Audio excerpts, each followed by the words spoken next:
안녕하십니까? 내년이면 환갑이 되는 평범한 회사원이자 한 집안의 가장이 되는 사람입니다. 제가 얼마 전 이 나이에 아들을 하나 얻었습니다. 환갑인 나이에 아들을 얻게 됐다고 하면 어떤 이는 능력도 참 좋다며 늦둥이 얻은 걸 축하해주기도 했답니다. 하지만 아쉽게도 저에게 늦둥이로 얻을 만한 능력은 없었고 30년 동안 저도 모르게 존재하고 있었던 제 아들을 처음 만나게 된 것입니다. 그렇다고 해서 또 그 아들이 혼의 자식이냐? 그것도 아니랍니다. 오늘은 딸만 둘이었던 저에게 어쩌다 30살인 아들을 하루아침에 얻게 되었는지 그 사연을 한번 써보내도록 하겠습니다. 제 사연이 꼭 채택이 되어 여러분들에게 들려드릴 수 있는 기회가 생겼으면 하네요. 사실 저는 결혼을 2번 한 사람입니다. 지금의 아내와는 재혼을 한 사이라고 볼 수 있겠죠. 전처는 제가 20살일 때 만난 저의 첫사랑이었습니다. 전처의 첫사랑도 저일 만큼 저희는 아주 어린 나이에 만나 오랜 시간 연애를 해왔습니다. 전처와 저는 성격이 반대였지만 쿵짝이 참 잘 맞았습니다. 생긴 것도 남들이 남매라고 생각할 정도로 닮았고 좋아하는 것들도 싫어하는 것도 비슷한 저의 천생연분이었죠. 그리고 전처는 그 시절 기나긴 저의 군생활도 기다려주고 교통편이 편리하지도 않은 와중에도 매번 멀리까지 면회도 꾸준히 와줬었습니다. 연애를 하는 동안 저희 사이에는 단 한 번의 마찰도 일어나지 않았습니다. 제가 거의 져주는 편이기는 했지만 그만큼 잘 맞는 편이 많았거든요. 그러니 저는 당연히 이 사람과 결혼을 해야겠다고 생각을 하고 있었습니다. 그런데 연애 내내 전처가 입버릇처럼 하던 말이 있었습니다. 나는 무조건 돈 많은 남자랑 결혼할 거야. 그러니까 너 나랑 결혼하고 싶으면 돈 많이 벌어야 돼? 알았지? 처음에는 아내가 야무지고 깍쟁이 같은 성격이기도 하고 제가 취업 준비생이니 저의 미래를 위해서 그냥 하는 말인 줄 알았습니다. 그런데 알고 보니 그 말은 아내의 진심이 100% 담긴 말이었습니다. 그걸 알게 된 계기는 제가 공무원을 준비하려고 할 때였습니다. 야, 너 왜 공무원 준비를 해? 공무원으로 돈 벌어봤자 얼마나 번다고 공무원 준비를 하냐고. 내가 누누이 말했지. 나 돈 못 버는 남자랑은 결혼 안 할 거라고 했잖아. 너 공무원 할 거면 나랑 헤어져. 제이야, 그 말이 진심이었어? 아무리 그래도 우리 20살 때부터 지금까지 6년이나 만났는데 그 이후로 헤어지는 건 좀 아니지 않아? 나는 공무원 정도면 괜찮은 직업이라고 생각하는데. 너나 괜찮겠지. 너한테나 괜찮겠지. 나는 그딴 직업 가지는 남자랑 결혼 못해. 너 내 입에서 헤어지자는 말 나와도 이런 식으로 나온다 이거지? 그럼 우리 진짜 헤어지자. 6년이란 세월이 무슨 소용이니? 어차피 결혼한 사이도 아닌데. 너랑 6년 동안 만난 시간이 조금 아쉽긴 하지만 난 지난 시간보다 앞으로의 시간이 더 중요해서 말이야. 다신 보지 말자. 아내는 정말 한치의 고민도 조금의 미련도 없이 저에게 이별을 통보하고 떠났습니다. 처음에는 어안이 벙벙하다더군요. 아내를 붙잡아야 할지 아니면 이별을 그대로 받아들여야 될지 판단이 서지 않았습니다. 그때 저희 어머니께서는 다른 여자를 찾아보라고 조언을 해주었습니다. 그런 이랑 살면 너만 고생이다. 쉽진 않겠지만 그런 애한테 미련 가지지 말고 공무원 준비해서 너랑 비슷한 여자 만나서 결혼하도록 해. 처음에는 엄마의 조언을 듣기로 했습니다. 공무원에 합격을 해서 저와 같은 공무원 일하는 여자를 만나면 저를 이해해 줄 거라고 생각을 했었죠. 그런데 사람 마음이란 게 그렇게 맘먹은 대로 되진 않았습니다. 당시 20살 중반밖에 안 됐던 저에게 6년이란 세월은 너무나도 긴 세월이었고 또 첫사랑을 쉽게 잊기란 쉽지가 않았습니다. 그래서 저는 결국 저를 떠나가 버린 아내를 찾아가 매달리기 시작했습니다. 제이야, 나는 너랑 못 헤어지겠어. 우리가 어떻게 이렇게 쉽게 헤어질 수가 있어. 차라리 내가 큰 잘못이라도 했으면 염치가 있어서라도 너를 붙잡지 않았을 텐데 이건 정말 아닌 것 같아. 너도 나 많이 사랑했잖아. 그러니까 나 다시 만나주면 안 되겠니? 그래. 나도 참 많이 사랑했지. 사랑했으니까 고무신도 거꾸로 안 신고 3년 동안 널 기다려줬겠지. 근데 네가 날 배신했어. 너 군대까지 기다려준 내가 돈 못 버는 남자랑은 결혼 절대 안 할 거라고 그렇게 말했는데 감히 네가 그걸 알고도 공무원이란 직업을 선택해? 이게 배신이 아닌 뭐야? 아내는 공무원에 하려는 저를 아주 괘씸한 사람으로 몰아붙였습니다. 아내가 계속 그러니 어느 순간부터는 공무원을 선택한 제가 정말 큰 잘못을 한 것처럼 느껴지더군요. 너는 다시 나를 만날 마음이 있기라도 해? 그럴 마음이 있다면 도대체 내가 어떻게 하면 다시 나한테 돌아와 줄지 말해줘. 내가 너 하라는 대로 다 할게. 말해 뭐해? 나랑 다시 만나고 싶으면 당장 그 공무원 준비 때려쳐. 너 머리도 좋은 애가 왜 그 머리를 썩히려고 그래? 공무원 하지 말고 대기업에 들어갈 수 있도록 해봐.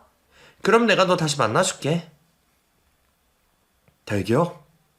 알겠어. 그럼 내가 공무원은 포기할 테니까 나 다시 만나줘. 죽이 되든 밥이 되든 네가 원하는 대기업에 들어갈게. 대기업은 제가 올라가지 못할 나무라고 생각을 했습니다. 그리고 제 성격 자체가 경쟁을 하며 치열하게 사는 것보다 제게 주어진 내 할 일만 하면서 평화롭고 편하게 사는 게 저의 꿈이었습니다. 물론 공무원 일이 힘들지만 대기업보다는 편할 것 같아서 선택하게 된 것이었는데 저는 아내 때문에 결국 공무원을 포기하고 대기업 입사에 도전을 했습니다. 지금 시대도 대기업에 들어가는 게 쉽지 않았지만 저 때도 들어가는 게 쉽지는 않았습니다. 특히 저처럼 고등학교만 졸업하고 가진 게 아무것도 없는 사람은 더더욱 쉽지 않았죠. 그래도 아내와 했던 약속이 있었으니 대기업에 도전을 할 수밖에 없었습니다. 여자에 미쳐서 쉬운 길을 놔두고 어려운 길로 가려고 하다니. 이 애미 말은 안 듣고 귀엽고 여자 말만 듣는구나. 자식놈 키워봤자 소용이 없다는 말이 이 말이네. 어머니께서는 여자친구의 말을 듣고 대기업에 도전하는 저를 탐탁지 않아 했습니다.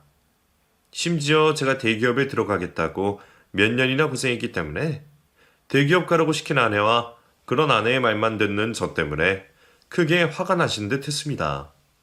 결국 몇 년 만에 대기업에 입사를 하게 되고 아내와 함께 결혼 허락을 받으러 어머니를 찾아갔을 때였습니다. 오래전부터 아내에 대해 안 좋은 감정만 가지고 계셨던 어머니는 단번에 저희의 결혼을 반대하셨습니다. 나는 이 결혼 허락 못한다. 제인이가 그동안 우리 경훈이 고생시킨 것도 마음에 안 들고 대기업 다니는 우리 경훈이에 비해 아무것도 가진 게 없는 너도 마음에 안 들어. 염치라는 게 있으면 너는 우리 경훈이랑 결혼할 생각을 하지 말았어야 되는 거 아니니?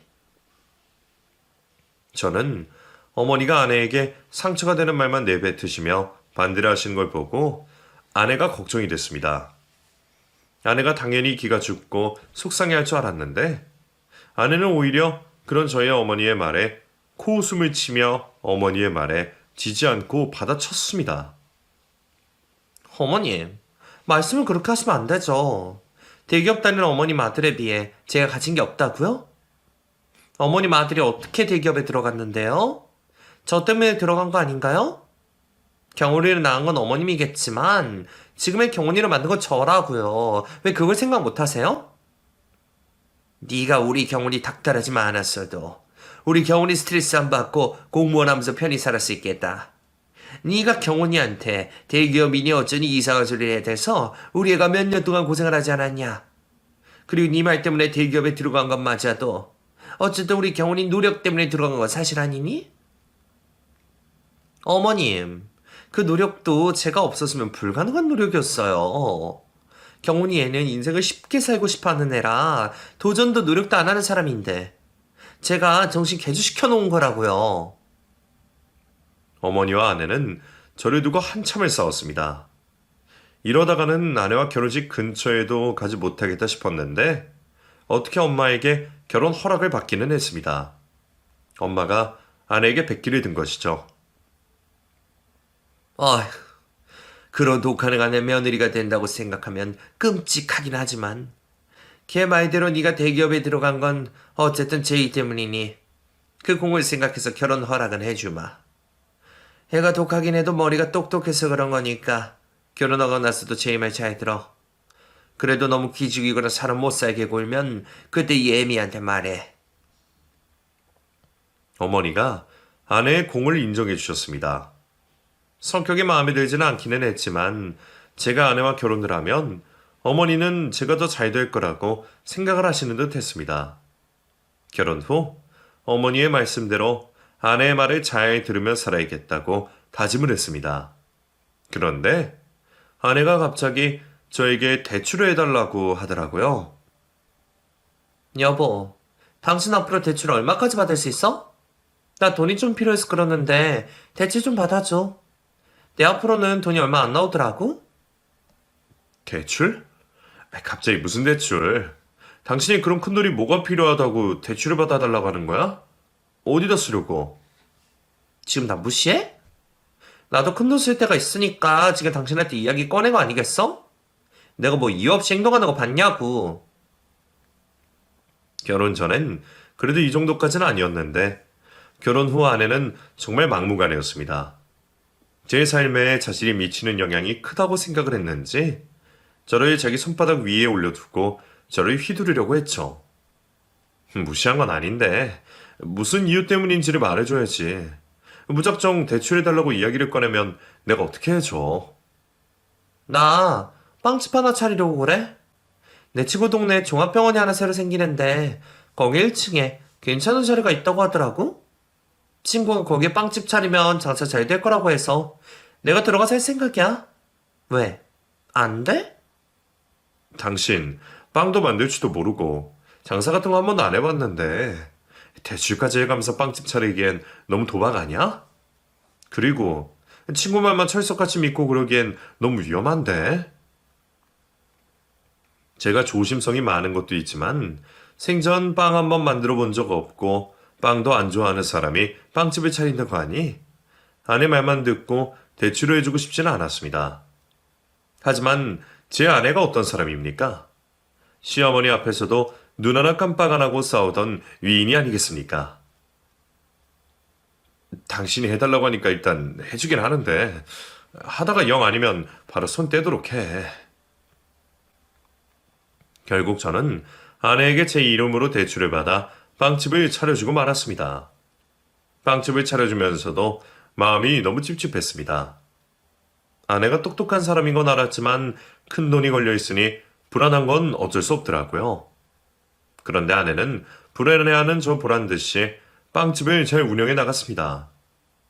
아내가 잘해서 그런 건지 아니면 빵집의 목이 좋았던 건지는 모르겠지만 빵집의 매출을 날로 상승해 갔고 전업주부였던 아내는 얼굴도 보기 힘들어질 정도로 바빠진 빵집 사장이 되었습니다. 여보, 당신 요즘 왜 이렇게 쇼핑을 많이 해? 이 화장품들은 또 뭐야? 당신 화장도 잘 안 하고 옷 사 입는 돈 아깝다고 옷도 안 사 입으면서 무슨 바람이 불었대? 여보, 작은 빵집이긴 해도 어쨌든 나도 사장이잖아. 사장이란 사람이 구질구질하게 가게를 지키고 있으면 사람들이 뭐라고 생각하겠어? 보여주기식이라도 나도 좀 꾸미고 다녀야 되지 않겠어? 빵집 사장이 된 아내는 생전 관심도 없던 본인 지장에 관심을 가지기 시작했습니다.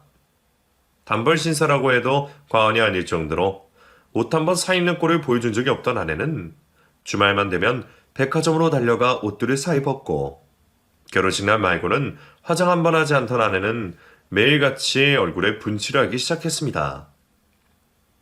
처음에는 아내의 예쁜 모습을 볼 수 있게 돼서 좋았습니다. 제 눈에는 아내의 어떤 모습도 예뻐 보였지만 꾸미는 모습도 색다르게 다가오더라고요. 그런데 아내가 그렇게 자신을 꾸미고 치장하기 시작한 시점부터 사람이 달라지기 시작했습니다. 여보, 내가 다른 건 내가 다 할 테니까 빨래만 좀 해달라고 했잖아. 도대체 며칠째 빨래를 쌓아두고 있는 거야? 입으로 하나도 없네. 바빠서 그래, 바빠서. 그리고 당신 옷은 당신이 빨아서 챙겨 입어. 당신은 바깥일하는 사람한테 집안일을 시키고 싶어? 당신만 바깥일해? 나도 밖에서 일한다고. 그래 당신은 직원 써서 나보다 시간도 많으면서 왜 집안일에 손 하나 까딱을 안 해? 당신은 평범한 회사원이고 나는 사업하는 사업가잖아. 어떻게 당신 같은 일개 회사원이 나랑 비교를 해? 어이없네 진짜. 아내도 일을 하고 저도 일을 하니 집안일은 나눠서 하면 된다고 생각을 했습니다. 하지만 아내는 겨우 병원 안에 있는 몇 평 안 되는 작은 빵집을 운영하는 거면서 사업한다는 명목하에 평범한 회사원인 저를 무시하며 집안일에 완전히 손을 떼버렸습니다. 그뿐만이 아니었습니다. 여보, 다음 주 주말에 어머니 생신이라서 가족들끼리 간단히 저녁 식사하기로 했으니까 그렇게 알아둬. 그리고 선물은 그냥 용돈으로 드리는 걸로 하자. 어머님 용돈 내가 챙겨줄게. 근데 나 주말에 사업가 친구들 모임 있어서 못 갈 것 같아. 당신 혼자 갔다 와. 당신, 저번 명절에도 일 때문에 바쁘다고 집에 안 갔었잖아. 이번에도 빠지면 어머니 화내실 거야. 가자. 어머니도 참 너무하신다. 사업하는 며느리 그렇게 괴롭히고 싶으시대? 그래 당신이 중간에서 잘 말해주면 어머니 화낼 일도 없으실 거 아니야. 당신이 알아서 좀 잘해봐. 아내가 저희 어머니와 사이가 그리 좋은 것은 아니었지만 그래도 며느리 노릇은 톡톡히 하는 사람이었습니다. 괜히 며느리 노릇을 못한다는 이유로 시어머니에게 책 잡히기 싫었던 거였죠. 그랬던 아내는 빵집을 운영하면서부터 저희 집 근처에도 가지 않았습니다. 100번 양보해서 그것까지 이해할 수 있었습니다. 어쨌든 저희 집은 시댁이니 이런저런 핑계를 대서라도 가고 싶지 않았겠죠. 사업을 하면서도 변해도 너무 변해버린 아내는 자신의 친정에까지 손을 떼기 시작했습니다. 여보, 왜 이렇게 연락이 안 돼? 장모님 지금 혈압 오르셔서 응급실에 실려오셨어. 장인어른이 지금 심각하다고 연락하셔서 나 지금 병원이야. 당신 어디야? 집이야? 나 지금 친구들 만나는 중? 애들이랑 지금 중요한 이야기 하던 중이라서 연락 온지도 모르고 있었네? 친구들이랑 무슨 중요한 이야기를 한다고 연락을 이렇게 못 받아. 일단 지금 당장 병원으로 와.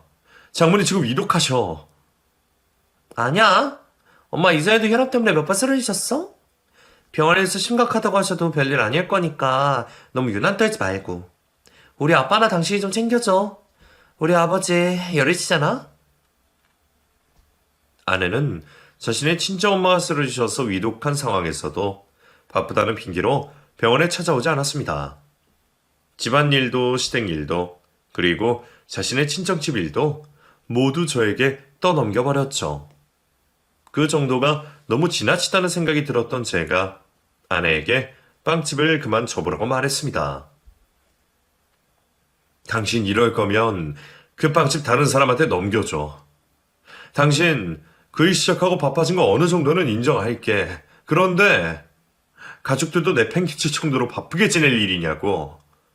내가 볼 때 당신 빵집 때문에 바쁘다고 하는 거 다 핑계야. 당신 지금 헛짓거리하고 다니고 있지. 내가 모를 줄 알아? 헛짓거리라니? 당신 말을 왜 그런 식으로 해? 솔직히 지금 이 집에서 돈 더 많이 버는 사람이 누구야? 나지? 내가 그렇게 발에 불이 나도록 뛰어다니니까 돈을 그만큼이나 벌어올 수 있는 거라고. 지금 당신 앞으로 대출받은 것도 나 덕분에 거의 다 갚은 거 아니야? 당신은 오히려 나한테 고마워야지. 내가 이 집 가장이 됐는데. 돈만 많이 벌으면 가장이야? 가정을 내팽개치고 밖으로 나돌아다니는 사람이 무슨 가장이야. 당신 돈 못 벌어와도 되고 집에만 있어도 되니까 빵집 문 닫아. 아내가 이 지경까지 오게 된 건 다 그 빵집 때문이라고 생각을 했습니다.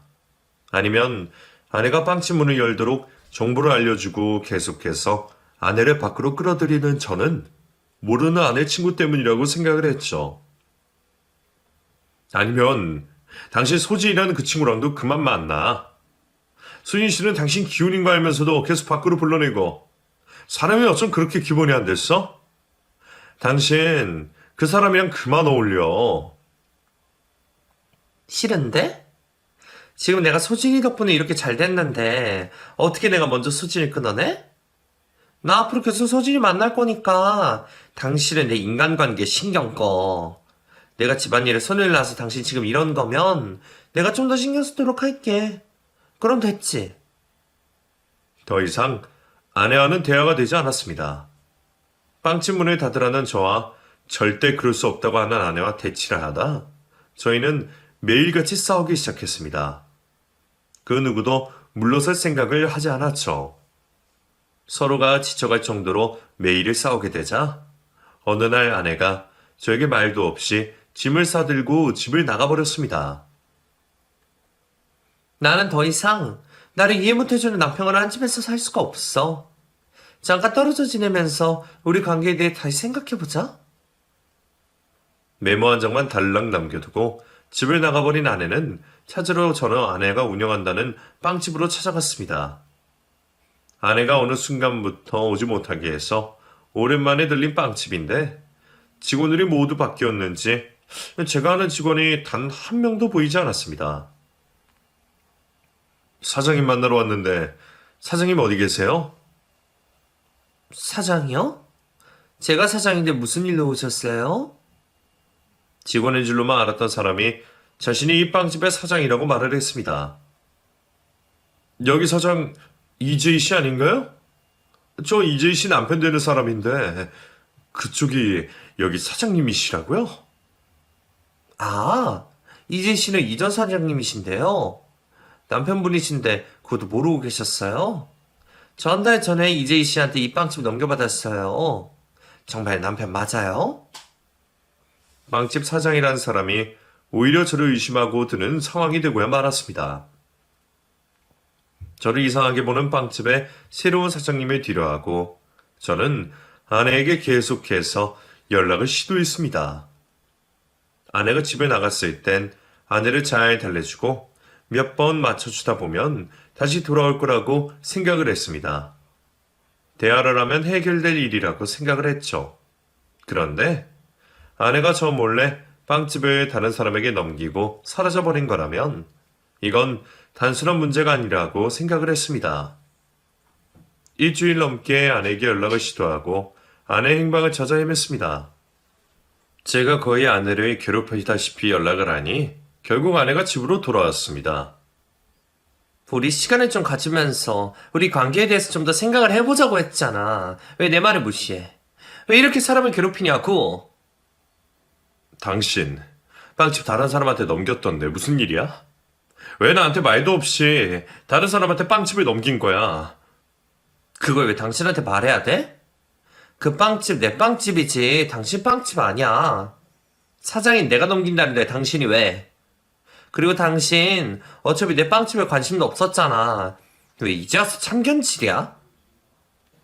말도 없이 집도 나가고 말도 없이 가게도 다른 사람한테 넘겼는데 그걸 알고도 어떻게 가만히 있어? 당신 도대체 지금 무슨 생각으로 이러고 있는 거야? 아내에게 모든 사실을 말해줄 것을 요구하자 아내는 가방을 뒤적이더니 종이 한 장을 제게 건넸습니다. 바로 이혼 서류였습니다. 나 당신이랑 더 이상 못 살 것 같아. 일주일 넘게 고민해봤는데 우리 더 늦기 전에 이혼하는 게 서로 정신건강에 좋을 것 같아. 우리 이혼하자. 갑자기 이혼은 또 무슨 이혼이야?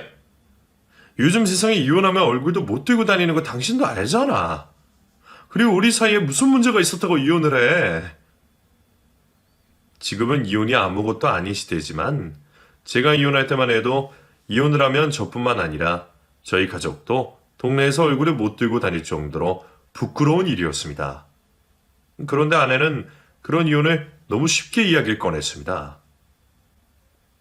우리 사이에 왜 문제가 없어? 눈만 마주치면 해결 못할 일로 싸우는 것도 그래. 당신이 내 일 이해 못해줘서 그렇게 된 거잖아. 나는 내 일을 이해 못해주는 당신이랑 더 이상 살 수가 없어. 이렇게 살다가는 숨막혀 죽을 것만 같다고. 우리 대화만 더 나누면 해결할 수 있는 일이야. 솔직히 당신 빵집 하기 전까지는 우리 사이에 문제가 전혀 없었어. 당신이 빵집 한다고 밖으로 나들면서부터 우리 사이가 틀어진 거 몰랐어 그래?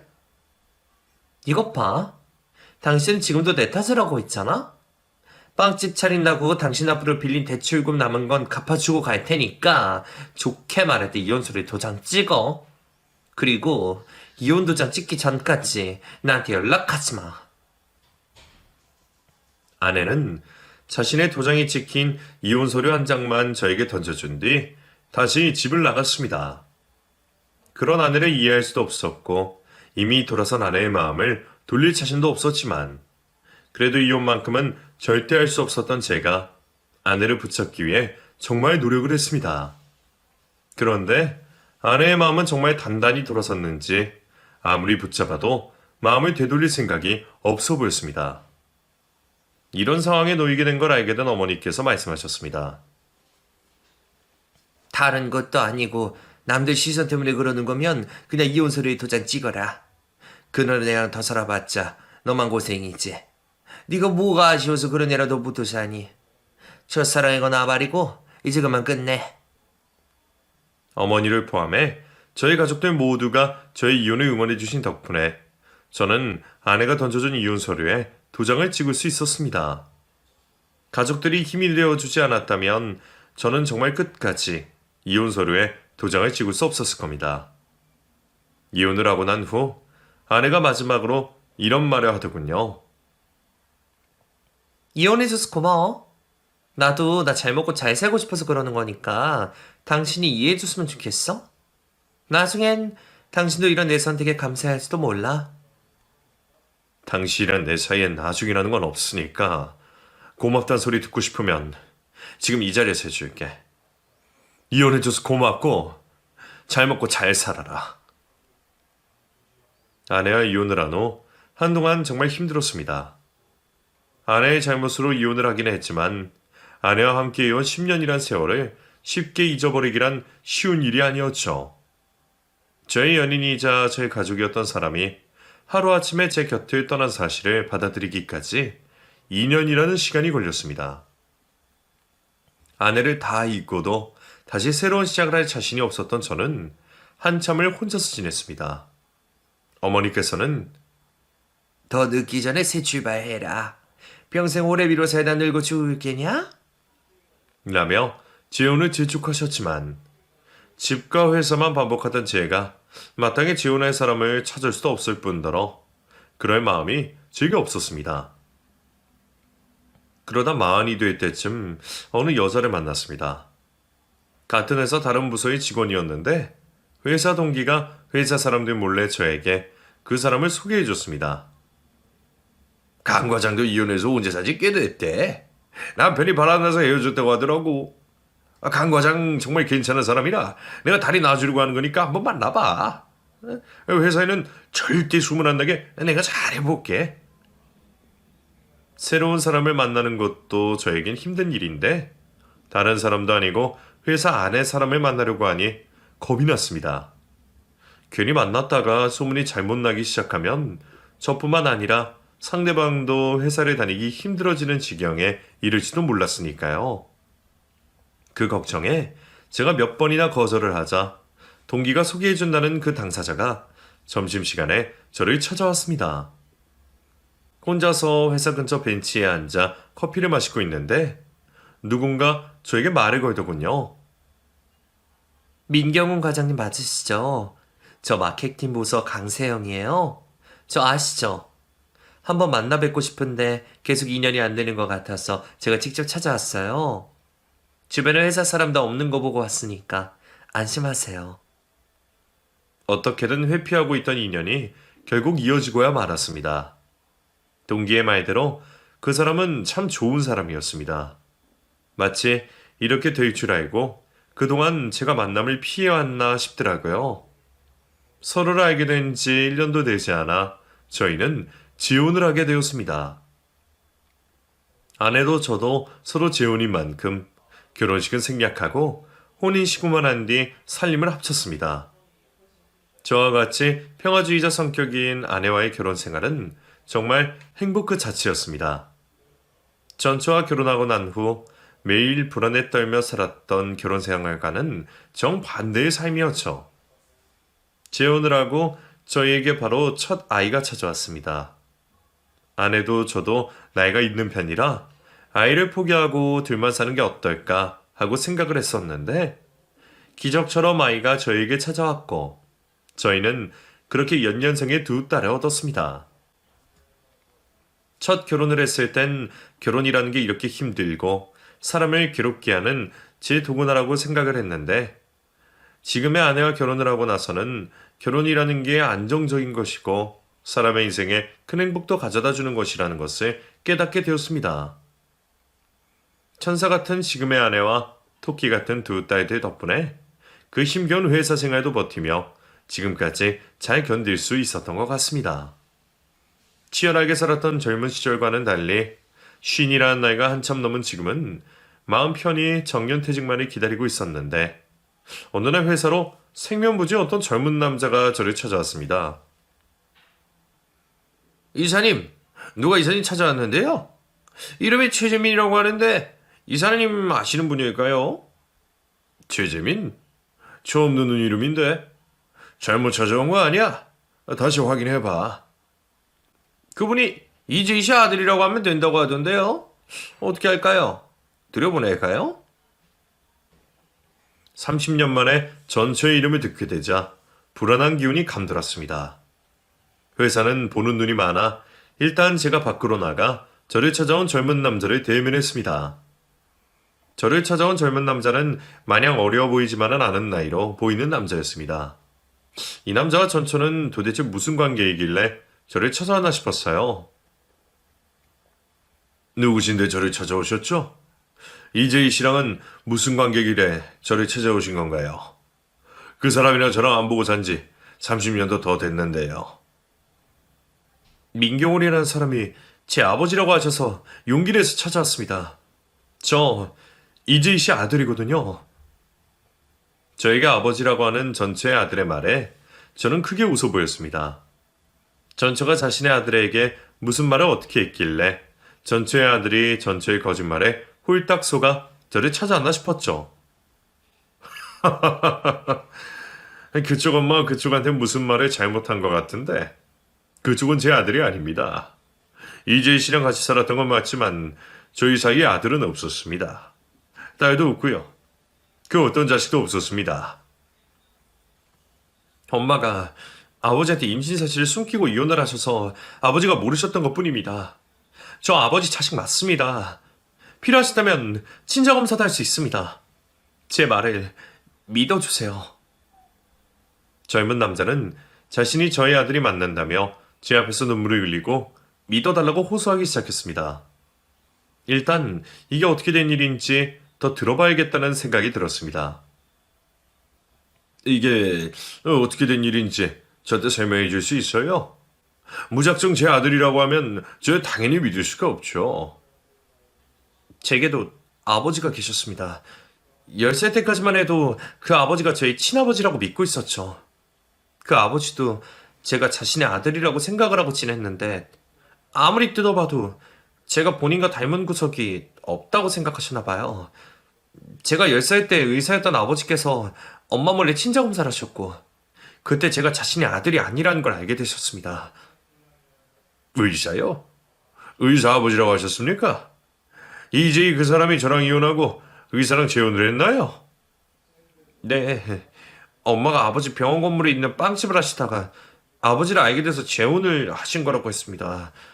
어쨌든 저는 그 아버지 친자식이 아니었고 제가 10살이 되던 해 그 집에서 어머니랑 쫓겨나게 됐습니다. 제 아들이라고 찾아온 젊은 남자의 말을 정리해보면 저는 병원 안에서 빵집을 운영하면서 그 병원에 일하는 의사와 눈이 맞아 임신한 상태로 저와 이혼을 하고 그 의사와 재혼을 한 것 같았습니다. 그뿐만이 아니라 의사와 재혼을 할 때 전처는 자신의 뱃속에 있는 아이를 의사의 아이라고 속이고 결혼을 한 듯 했습니다. 충격적인 사실은 거기서 끝이 아니었습니다. 엄마가 아버지한테 쫓겨나자마자 저를 고아원에 보냈습니다. 저를 고아원에 버리시고 엄마가 도망을 가셨어요. 새 출발을 하시겠다면서 말이에요. 제가 엄마의 새 출발에 걸림돌이 된다고 하더라고요. 제가 그럼 친아버지한테라도 보내달라고 했더니 그럴 수 없대요. 아버지는 이미 재혼을 하셨다고요. 아들은 제가 몰랐던 지난 과거 이야기를 저에게 들려주며 오열을 했습니다. 그런데 얼마 전에 저를 버리고 갔던 엄마가 20년 만에 연락을 주셨어요. 저를 버리고 간 엄마랑 평생 원망만 하고 살았었는데 그래도 다시 연락을 주니 너무 반갑더라고요. 그래서 한달음에 달려갔는데 알고 보니까 엄마가 췌장암에 걸려 죽기 직전이라 저를 찾으신 거였어요. 췌장암이라고요? 죽기 전에 연락을 준 거면 그럼 이재희 씨는 지금 어떻게 된 거예요? 엄마는 한 달 전에 돌아가셨어요. 저에게 친아버지가 누군지 알려주고 싶어서 연락을 하셨다고 하더라고요. 그래도 친아버지가 누군지는 알아야 되지 않겠냐면서요. 그리고 저보고 아버지한테 찾아가 보라고 하셨어요. 아버지라면 저를 받아주실 거라고요. 30년 만에 밝혀진 경악스러운 진실에 당혹스러움을 감출 수 없었지만 제 앞에서 자신의 입으로 진실을 밝히며 오열을 하고 있는 아들 앞에서 차마 당황한 티를 낼 수는 없어 먼저 아들을 달래주었습니다.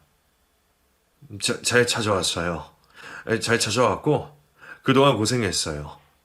저한테 아들이 있었다는 사실을 진작에 알았더라면 제가 먼저 나서서 찾았을 텐데 나도 아버지로서 참 미안합니다. 친아버지라고 믿었던 사람에게 집에서 쫓겨난 것도 모자라 엄마의 손에 이끌려 고아원에 버려져 평생 혼자 살아왔을 아들을 생각하니 마음이 찢어질 듯 아팠습니다. 하지만 마음이 아픈 것과 별개로 30년 만에 나타난 아들의 존재를 바로 받아들이기란 쉽지만은 않았습니다. 일단 이 사실을 아내에게 먼저 알려야 되겠다고 생각을 했어요. 아이고 세상에. 어떻게 이런 일이 있을 수가 있어. 당신 얼마나 놀랬어? 존지도 모르던 아들이 30년 만에 나타나다니. 그 애도 참 고생 많았겠다. 혼자 살아오는 것도 힘들었을 거고. 당신 찾아오기까지 지도 얼마나 힘들었을 거야. 앞으로 내 역할이 중요한데 내가 어떻게 해야 될지 모르겠어. 그리고 일단은 당신이랑 이야기를 해보고 당신의 의견도 들어봐야 될 것 같아서 말이야. 내 의견 물을 게 뭐 있어. 당신 마음이 곧 내 마음이지. 언제 한번 집으로 데려와. 아들이랑 잘 이야기해보자 우리. 아내는 30년 만에 저를 찾아온 아들을 가엾게 여겨주었습니다. 이미 부모에게서 2번이나 버림받은 아들에게 더 이상 상처를 주고 싶지 않았습니다. 그래서 저는 늦기는 했지만 지금이라도 아들에게 제대로 된 부모 노릇을 해주고 싶었습니다. 그리고 가족의 품이 얼마나 따뜻한 곳인지도 알려주고 싶었죠. 재빈아, 불편하겠지만 아버지 집으로 들어와서 같이 살지 않을래? 엄마랑 동생들이랑 이야기해봤는데 재민이 너랑 같이 살아도 좋을 것 같다고 하더군요. 말씀은 감사하지만 저는 그냥 살던 곳에서 살겠습니다. 지금부터 우리가 가족이라고 해도 평생 떨어져 살아서 남이나 다름없는데 갑자기 제가 들어가서 살면 가족들이 얼마나 불편하겠어요. 저는 괜찮습니다. 집으로 같이 들어와 살자고 하는 저희 가족의 제안에 아들은 거절을 했습니다. 그래서 아내와 저는 다른 작전을 펼치기 시작했습니다. 재민아, 다음 주 주말에 가족들끼리 여수를 여행 갈 거거든. 그러니까 그날 다른 약속 잡지 말고 꼭 우리랑 같이 여행 가자. 알겠지? 아들과 함께할 시간을 일부러라도 더 만드는 것이었습니다. 평일에도 저녁을 한두 번씩 같이 먹는다거나 주말에 아들과 가족들을 데리고 여행을 간다거나 해서 얼굴을 한 번이라도 더 보고 살을 부대낄 수 있는 기회를 많이 만들었죠. 그러자 아들의 마음도 서서히 열리는 듯 했습니다. 전 아버지랑 같이 사는 것도 좋은데 할머니랑 같이 살아보고 싶어요. 할머니께서 아버지 집에 들어가는 게 불편하면 할머니랑 같이 살아보지 않겠냐고 하시더라고요. 손자 사랑은 아무래도 할머니잖아요. 저 할머니 집에 들어가서 할머니가 해주시는 밥 먹고 얻어먹으면서 지내볼게요. 아들이 저희 집으로 들어오진 않았지만 저희 집에서 5분 거리에 있는 어머니 집으로 들어가 살겠다고 했습니다. 그렇지 않아도 아들이 나타나고 가장 기뻐하면서도 가장 슬퍼했던 사람이 바로 저희 어머니셨거든요. 어머니도 지금부터라도 아들에게 평생 주지 못한 사랑을 줘야 된다며 눈만 뜨면 손자 걱정을 하시긴 했습니다. 아들이 나타난 지 지금은 1년 정도 지났습니다. 현재 아들은 어머니 집에서 지내면서 저희 가족과도 거의 매일같이 보며 지내고 있답니다. 저희 아내에게도 엄마라고 부르며 두 여동생들과도 매우 잘 지내고 있죠. 그리고 아들은 지금 수능 공부 중에 있습니다. 재민아, 그동안 해보고 싶었는데 어쩔 수 없이 하지 못한 게 있니? 있으면 엄마한테 말해봐. 엄마가 재민이 너 하고 싶은 거 할 수 있도록 도와줄게. 저 지금이라도 대학에 가고 싶어요. 20살 때 친구들 다 대학 가는데 저는 돈이 없어서 못 갔거든요. 도와만 주신다면 저 지금이라도 공부하고 싶어요. 아내 덕분에 저희 아들은 30이 넘은 나이에 대학 갈 준비를 하고 있답니다. 30년 만에 나타난 아들이라 저도 그런 아들을 받아들이기가 쉽지 않았는데 피 한 방울 안 섞인 제 아들을 자신의 아들처럼 소중히 대해주는 아내에게 참 감사합니다. 그래서 저는 잠자리에 누울 때마다 아내에게 고맙다고 말을 하는데 아내는 그럴 때마다 이렇게 말했습니다. 당신 아들이 내 아들이지. 입장이 바뀌었었다면 당신도 나랑 똑같이 했을 거야. 재민이 지금까지 살아오면서 받은 상처 우리가 다 치유해주자. 그리고 생각해보면 혼자서 잘 자라준 든든한 아들이 하늘에 뚝 하고 떨어진 거나 마찬가지인데 얼마나 감사한 일이야, 안 그래? 아들이 나타나기 전까지는 퇴직을 하면 아내랑 같이 귀농해서 소소하게 텃밭이나 가꾸고 살아야겠다고 생각을 했습니다. 하지만 아들이 나타난 이후 저는 앞으로 제 삶의 계획을 몽땅 갈아엎어버렸습니다. 아들이 대학을 가서 대학을 무사히 졸업할 때까지 저는 아들을 도와줄 생각입니다. 그리고 남은 인생 동안 제 아들에게 그동안 주지 못했던 사랑과 하지 못한 아비 노릇을 할 생각이랍니다. 물론 평생 아내를 아끼고 사랑하며 살겠다는 계획은 바뀌지 않고 여전하답니다. 여기까지 오는 과정은 결코 쉽지 않았지만 결론적으로 보면 저는 참 복받은 삶인 것 같습니다. 제 이야기를 써내려오면서 몇 번이나 눈물을 흘린지 모르겠네요. 여러분들, 저희 가족에게 많은 응원의 말씀 부탁드립니다. 그리고 여러분들의 가정에도 평안이 깃들기 기도하겠습니다. 감사합니다.